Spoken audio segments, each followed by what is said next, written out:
I deposited the check and watched the teller count it twice. $147,000. Not the full amount, but close enough. My revenge had taken 8 months, cost me a relationship with my son, and left my nephew facing federal charges. I felt nothing but cold satisfaction. Let me tell you how we got here. I've been a CPA for 38 years. Started my own firm in 1987, built it from nothing into something respectable. Not huge, but steady. 15 employees, good reputation. Clients who trusted me with their books, their taxes, their financial lives. That kind of trust takes decades to earn. I learned that the hard way when I was starting out, working 18-hour days, double-checking every number, building my name one perfect return at a time. My brother David never had that patience. He was a dreamer, always chasing the next big thing. Real estate flips, cryptocurrency, some pyramid scheme selling essential oils. He'd call me at midnight with ideas, and I'd have to explain why they wouldn't work, show him the math. He never listened.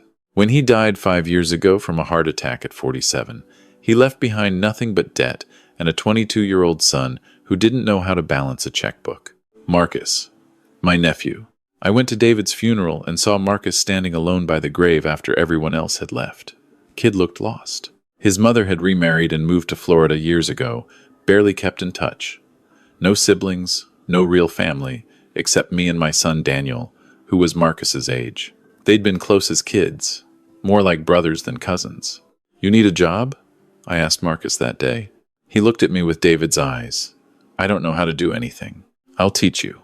That was my first mistake, trusting family. Marcus moved into my house that week. I had the space since my wife passed 3 years before David did. The guest room on the second floor had been sitting empty, and I figured the company might be good. I was 62 then, considering retirement, and the house felt too big for one person.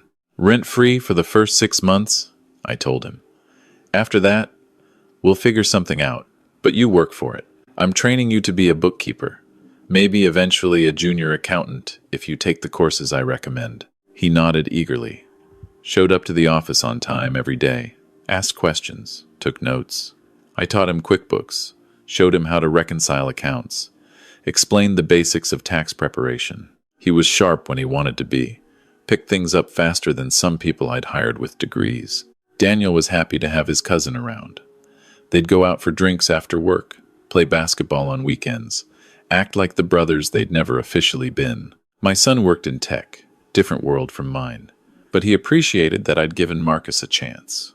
"Dad, you're a good man," Daniel told me one Sunday dinner, about a year after Marcus moved in. "Uncle David would be grateful." I believed that. I really did. After the first 6 months, I told Marcus he needed to start paying rent. Not much, just $500 a month, enough to teach him responsibility. He agreed, seemed grateful for the low rate, said he was saving up for his own place eventually. He paid for 3 months. Then the excuses started. "I'll get it to you next week, I promise. Had to fix my car. Can I skip this month? I need to pay off some of Dad's old medical bills." "Sorry, Uncle Rob. I'm good for it, just waiting on my tax refund." I let it slide. He was family, David's kid. What was I going to do? Evict my dead brother's son? I made good money.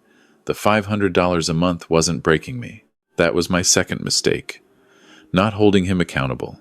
By year 3, Marcus had moved from basic bookkeeping to handling some of our smaller clients directly. I supervised his work, double-checked everything, but he was getting better. Competent enough that I could trust him with straightforward returns. Simple quarterly filings.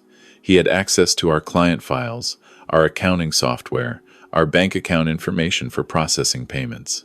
That access required trust. In 38 years, I'd never had an employee steal from me, never even suspected it. My office ran on trust. We handled millions of dollars in client money, processed payroll for dozens of small businesses, managed retirement accounts. One breach of trust and the whole firm could collapse. I trusted Marcus because he was David's son, because I'd trained him myself, because he called me Uncle Rob and showed up to family dinners and knew where I kept the spare key. That was my third mistake. The biggest one. 3 months ago, on a Tuesday morning In early October, I came into the office at 6 a.m., like I always do. I like the quiet before everyone else arrives, the chance to review files and plan the day without interruptions. Tax season was over, but we were busy with year-end planning for business clients, and I wanted to check our own books before the week got away from me. I pulled up our business account in QuickBooks. We keep a healthy balance, usually around $200,000, to cover payroll and expenses with a comfortable cushion. Accounting firms bill in cycles, so cash flow can be lumpy. That cushion matters. The balance showed $63,000. I stared at the screen, refreshed it. Same number. Checked the bank's website directly. $63,000. $137,000 was missing. My first thought was bank error. It had to be. I pulled up the transaction history, scrolling back through the past month. There were the normal entries: payroll, rent, utilities, software subscriptions, client refunds, all the usual business. Then I saw them. The transfers. $15,000 on September 12th, $20,000 on September 19th, $25,000 on September 26th, $18,000 on October 2nd. Multiple smaller transfers scattered between them, all going to the same external account, labeled Vendor Payment, MK Enterprises. MK Enterprises. I didn't recognize it. We had maybe 40 regular vendors, and I knew every single one. This wasn't one of them. I pulled our vendor master list. No MK Enterprises. I checked our accounts payable records. No invoices from MK Enterprises. My hands were shaking as I logged into the bank's website and found the detailed transfer records. Each one was initiated through our online portal, authorized with the business owner credentials. My credentials. Except I hadn't made any of these transfers. I sat there in the dark office, the only light coming from my computer screen, and felt something cold settle in my stomach. Someone had accessed my credentials. Someone had systematically drained over $130,000 from my business account over the course of 4 weeks. Someone who had access to the office. Who knew our systems? Who could have watched me type in passwords or found where I kept them written down? I kept a notebook in my desk drawer. Old school, I know, but I've never trusted password managers. Every login, every credential, written in my own hand. The drawer had a lock, but I'll admit I didn't always remember to lock it. I checked the drawer. Unlocked. The notebook was there, exactly where I always kept it. But someone could have looked at it, could have photographed pages with their phone, could have memorized the passwords for the business account. I thought about who had that kind of access. My office manager, Linda, had been with me for 20 years. The other accountants on staff were professionals I'd vetted carefully.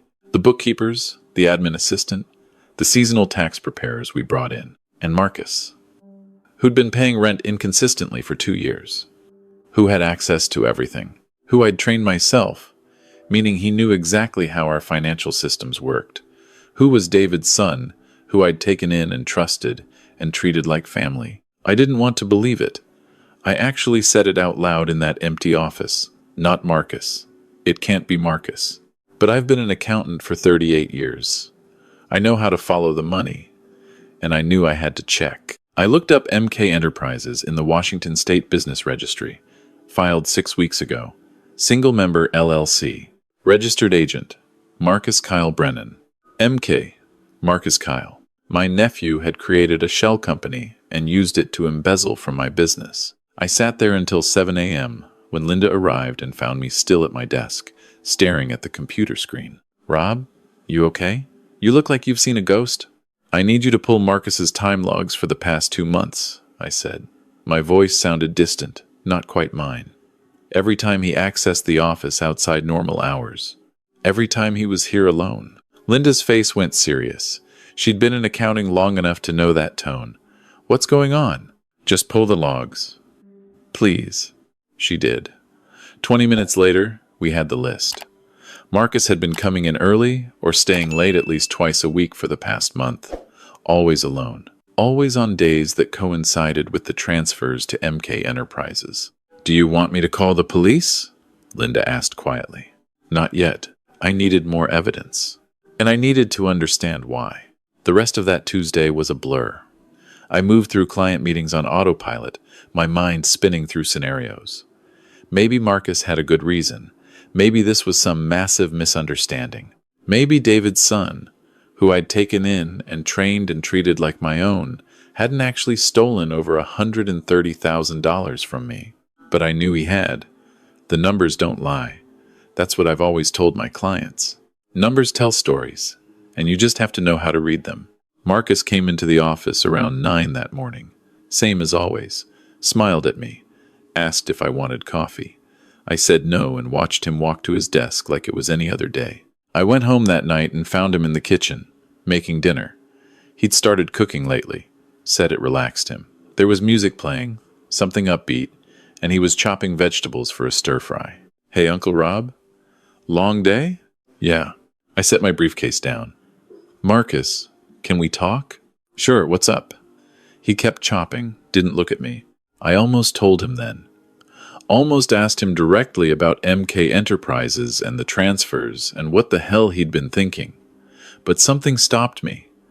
Maybe it was the casual way he was acting. Maybe it was knowing that if I accused him without ironclad proof, he'd deny everything and disappear, and I'd never see that money again. "Never mind," I said. "It can wait." Over the next 3 days, I built my case. I'm a forensic accountant by training, did a lot of litigation support work early in my career.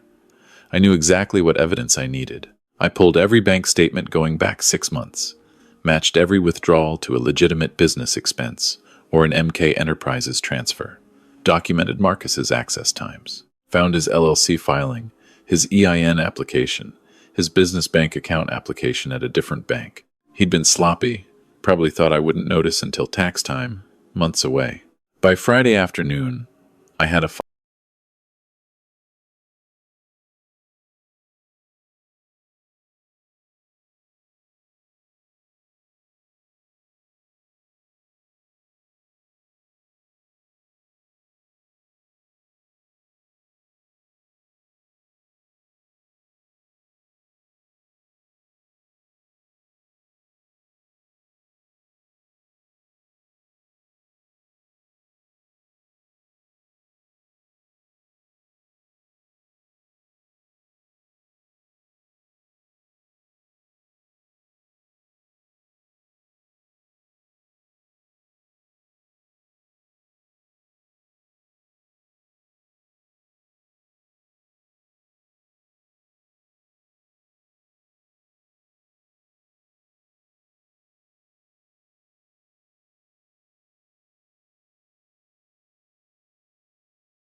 giọt mưa rơi trên lá khô, thời gian xe sắt mơ hồ, sao sắc cây gió đi, lòng ta ước lấy về là mưa lùa trên ngõ vắng, tiếng dương cầm lẻ loi trầm lắng, sao sắc mái hiên còn ai đợi chờ.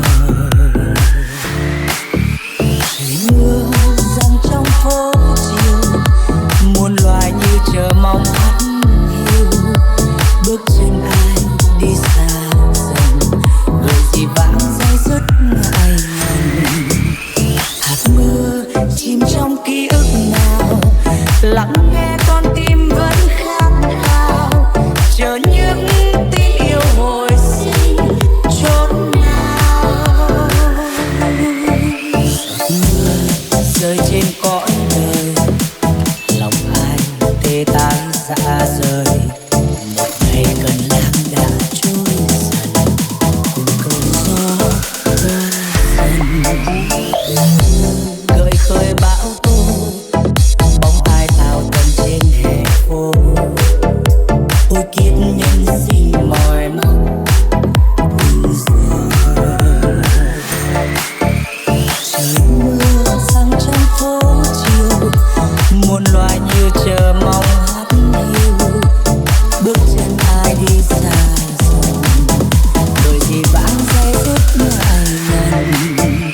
Hạt mưa chìm trong ký ức nào, lắng nghe con tim vẫn khát khao, chờ những tiếng yêu hồi sinh xót nào.